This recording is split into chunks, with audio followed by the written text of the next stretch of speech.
Donald Trump আবারও NATO ছাড়ার হুঁশিয়ারি দিয়েছেন। তিনি বলছেন, ইউরোপের দেশগুলো ইরান যুদ্ধ ও হরমুজ প্রণালী নিয়ে যুক্তরাষ্ট্রকে যথেষ্ট সমর্থন দিচ্ছে না।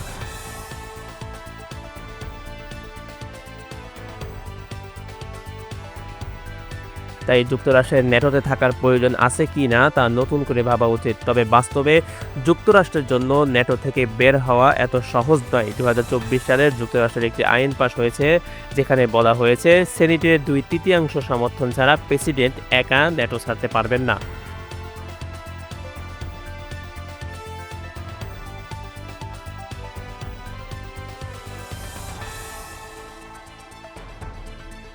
তাই ট্রাম্প চাইলেই সঙ্গে সঙ্গে ন্যাটো থেকে বের হতে পারবেন না। ন্যাটোর ভবিষ্যৎ এখন ৩ ধাপে যেতে পারে। ন্যাটো টিকে থাকবে, কিন্তু যুক্তরাষ্ট্র ও ইউরোপের মধ্যে সম্পর্ক দুর্বল হবে।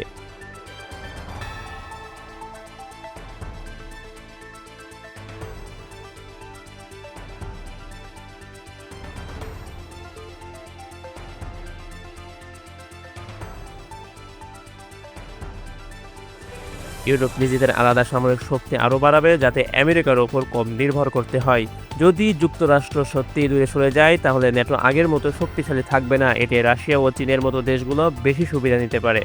ইউরোপের অনেক নেতা যেমন ইমানুয়েল ম্যাক্রন, কায়ের স্ট্যারমার বলেছেন, ন্যাটো এখন বিশ্বের সবচাইতে গুরুত্বপূর্ণ সামরিক জোট। তাই ট্রাম্পের হুমকি থাকলেও খুব দ্রুত ন্যাটো ভেঙে যাবে।